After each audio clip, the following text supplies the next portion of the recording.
Nós temos recentemente foi mudado o nosso diretor planetário, né?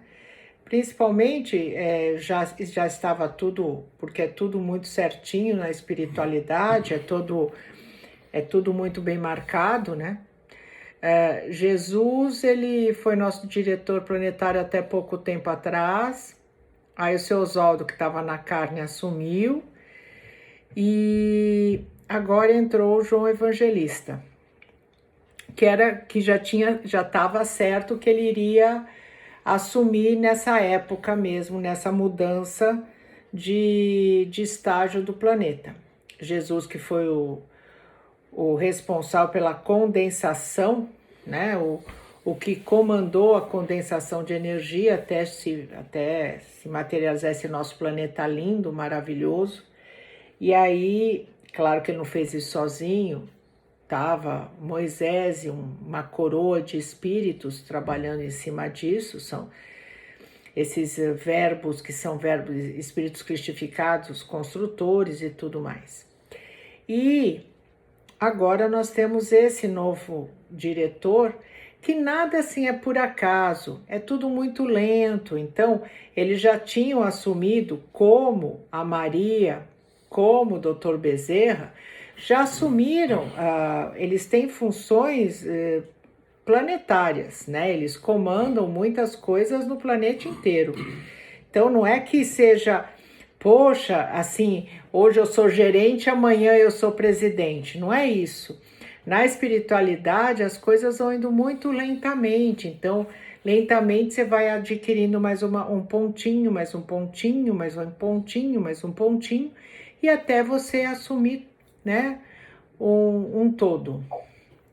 E esse espírito, né, que a gente via que era um jovem menino, né, que ficava sempre do lado da Maria, que esteve ali quando Jesus estava aí nos últimos momentos da encarnação dele, junto com ele, estava Maria, ele e Maria Madalena, né, esse espírito que depois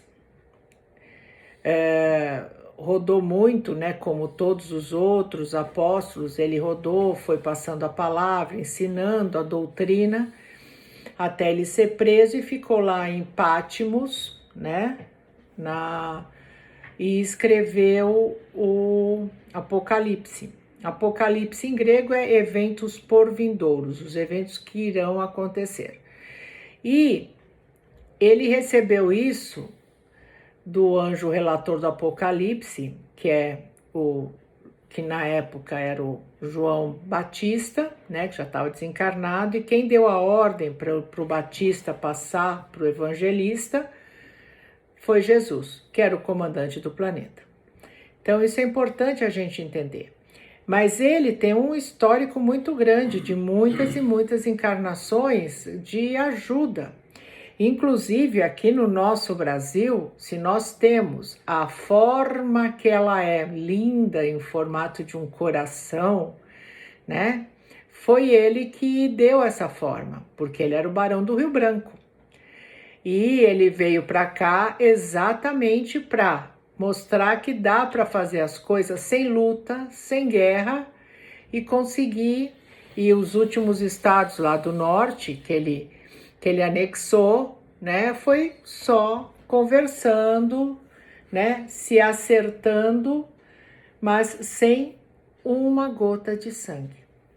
Tanto que essa obra é tão importante, né, ele e ao Instituto Rio Branco e tudo mais, que ele acabou não assinando esse acerto com os outros países e nunca foi assinado, porque ninguém se sentiu merecedor de assinar uma coisa que ele tinha feito tão maravilhosamente bem, né? O tratado lá dos acertos. Então é um espírito que fez muita coisa pela humanidade e ajudou a preparar o nosso Brasil para o que nós iremos capitanear o próximo, né? O grau evolutivo e tudo mais. Ele foi Samuel, Eliseu, Daniel, todas essas vidas são do que a gente tem as histórias dele no Antigo Testamento. E foi Nostradamus também, né? O grande vidente que olhava lá no óleo com água e que via, e que todo mundo lá, centúrias de Nostradamus e tudo mais, é uma vida de João Evangelista, né? E também de Giordano Bruno, que é uma vida que ele teve como um padre e acabou em 1600 sendo queimado, porque ele dizia que Deus era muito grande para estar numa visão tão restrita que a igreja queria colocar. E que ele falava que em todos os mundos, em todas as estrelas haviam mundos e pessoas vivendo ao redor, que não existia só o nosso planeta, não existia só a nossa humanidade, e que Deus era muito maior do que qualquer coisa que nós pudéssemos imaginar. Imagina ele falando isso em 1500, né? E ele dizia que a Terra não era o centro do universo. Então, imagina ele falando isso, né? Colocando tudo isso, não deu outra, foi para a fogueira, morreu queimado. Então, é importante a gente lembrar saber, né? Que esses espíritos, a gente não fala para deixar uma idolatria, a gente não fala para achar que a gente está querendo, não, vocês têm de, né, idolatrar porque ele fez isso, porque ele fez aquilo. A gente fala para a gente saber a verdade, para entender que quão adulterado foi toda essa história, né, de que a igreja ela errou muito, né, em maquiar os verdadeiros fatos, em tirar o conhecimento, em tirar a comunicação dos planos, querer dizer que depois que Jesus foi embora e que os apóstolos receberam um pouco das mediunidades, depois acabou, ninguém mais tinha direito a ter mediunidade. Então esse tipo de coisa atrapalhou muito a nossa humanidade. E hoje, se a gente tem uma humanidade tão bélica, tão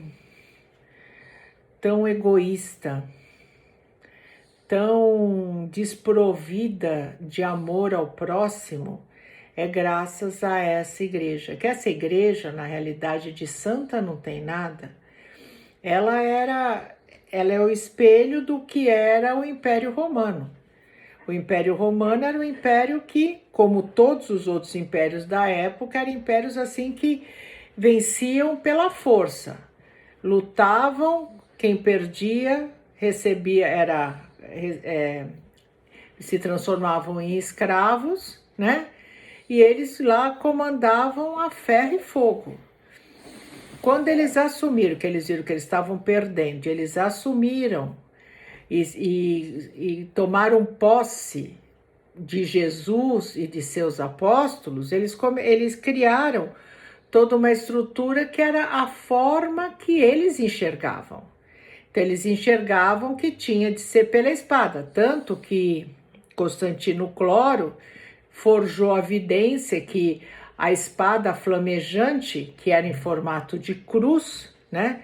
Se ele abraçasse essa cruz, todos os impérios iriam agachar em seu nome. E na realidade é isso que aconteceu.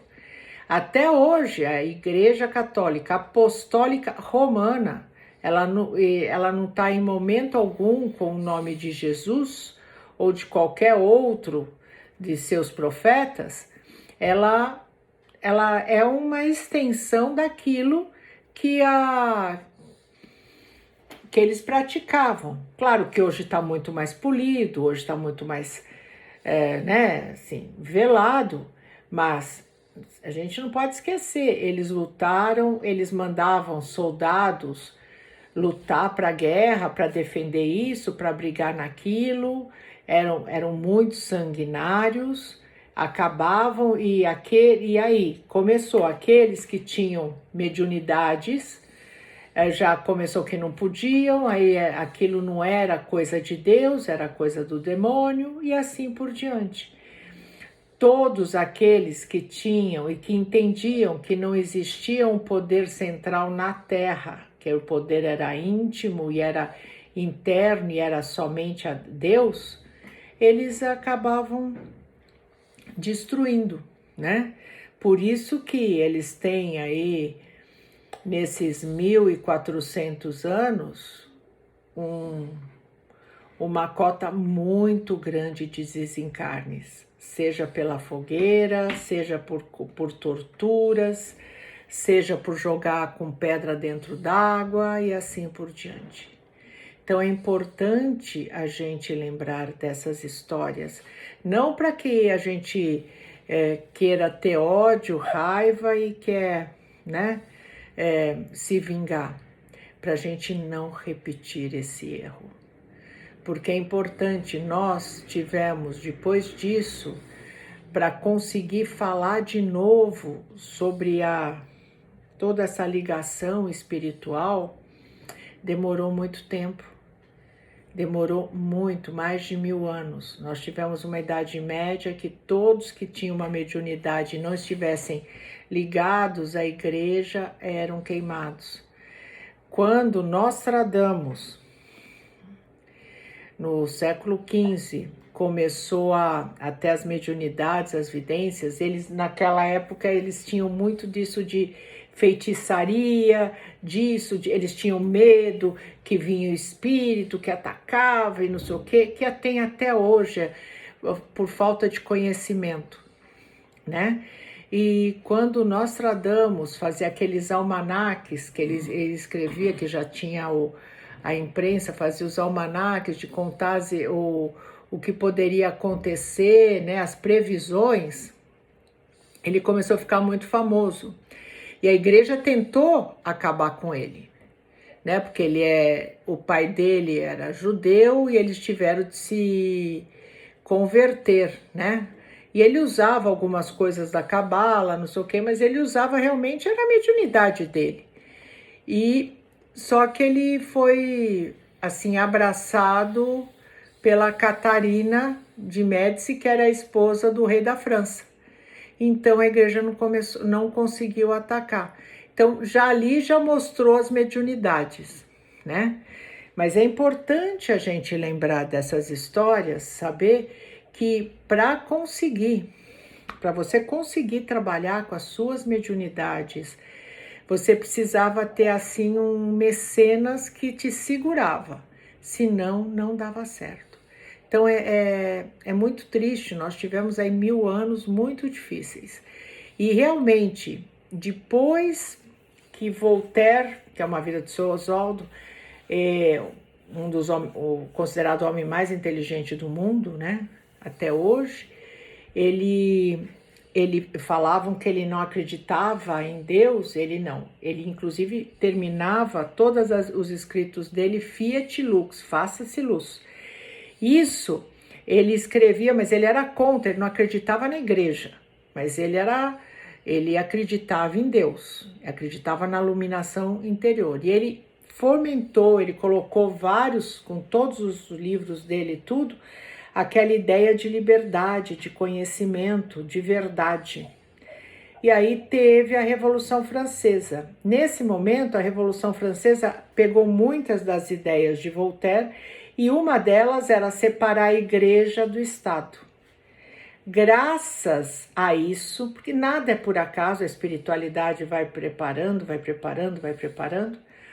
graças a isso, da separação da igreja com o Estado, na França, né, Kardec encarna. E aí ele coloca essa primeira base da espiritualidade, o espiritismo, que ele não inventou nada, era aquilo que Jesus fazia, era aquilo que Moisés fazia e que tudo tinha sido adulterado.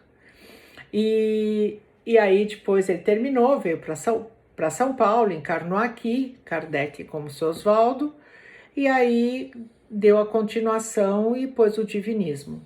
E a gente tem de falar muito sobre isso, discutir muito, conversar muito, porque é importantíssimo, a gente não pode se perder, né? Porque olha quantas e quantas vezes esses espíritos vieram e nós nos perdemos.